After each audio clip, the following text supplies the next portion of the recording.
আজকে মাছের তেল দিয়ে মেথি শাক ভাজবো।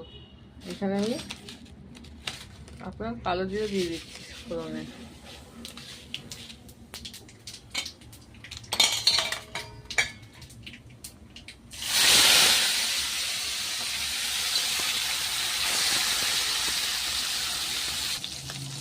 লঙ্কা দিয়ে দিলাম,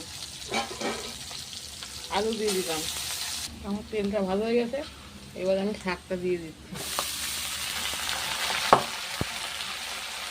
নুন মিষ্টি দিয়ে দিলাম। এই দেখুন আমার মাছের তেল দিয়ে মেথি শাক ভাজা হয়ে গেছে, এবার নামিয়ে দেবো। দেখুন দেখতে কিরকম খেতে ভালো। আলু প্রথমেই করলাম। এই দেখুন মেথি শাক হয়েছে, নামিয়ে দিচ্ছি। এই দেখুন আমার মাছের তেল দিয়ে মেথি শাক ভাজা হয়ে গেছে। ভালো লাগলে লাইক শেয়ার করে দেবেন, কিরকম লাগে দেখবেন, খেতে ভালো যাবে। আমিও নতুনই করেছি, খেয়ে কিরকম লাগে, দেখতে কিরকম হয়েছে।